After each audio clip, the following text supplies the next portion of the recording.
I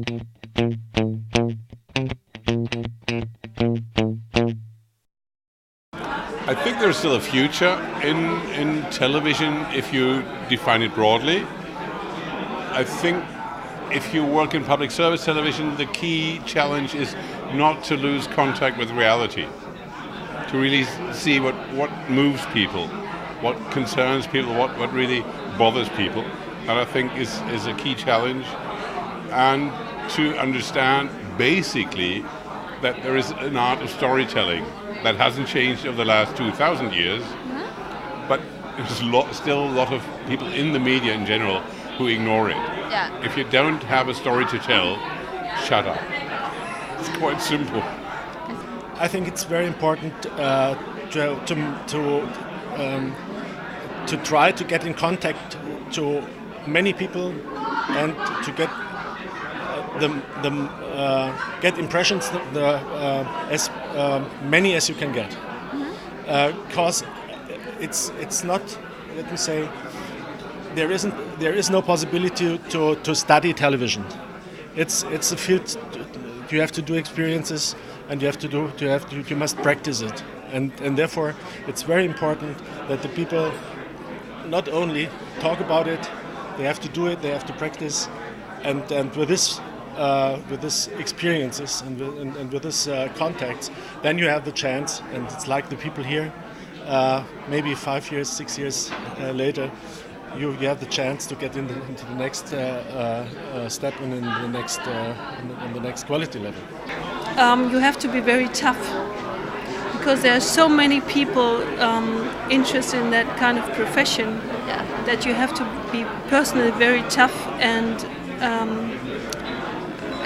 very self-confident in yourself. Yes. I would give them the advice to do it. Yeah? If they have fun to do it, they should do it, and they should read newspapers to be well informed. They should travel to know something about the world, to widen their horizon, and they should try it. If they want to do it, they should try it. Make yourself an expert, even if there's no money for that. Make it anyway, and use your expertise to judge developments, to judge movements, to recognize history. Yeah? For example, Tibet. If you look who's reporting on Tibet and who's not aware at the moment what history is behind this story,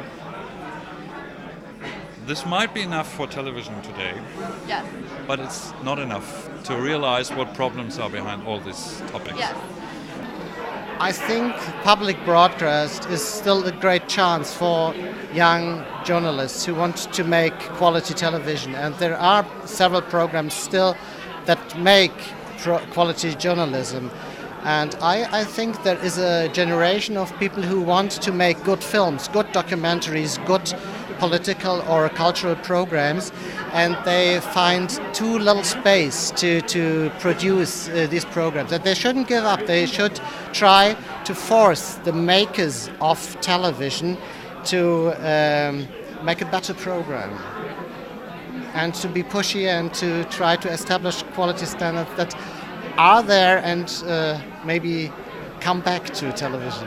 Yeah, very good. Do you think that can really work? Do you think the... Yes, I think the audience is upset about the program, and the private programs are beginning to lose audience.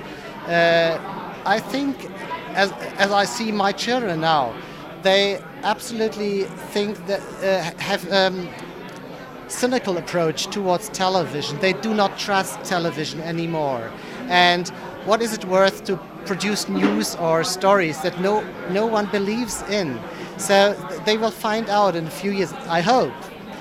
Might be too positive, but I hope that that there will be a change, that this generation is turning towards television again, if it's getting better. If not, the television is losing a whole generation, and this audience will find their contents in the internet and other media.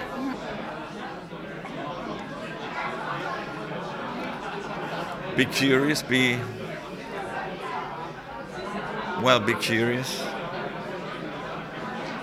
try to do the things they know they can do best in that field of journalism or TV programs. Stick to their ideas, try to figure out if it's realistic to produce something, you know. And when they're young, they can still try, you know, even when they failed sometimes, you know, it's not so bad, you know. They make their experience and see how the market works, you know, how the pressure is. Do what you like doing, not what people tell you. What you want to do. Do what you want to do, what you like to do.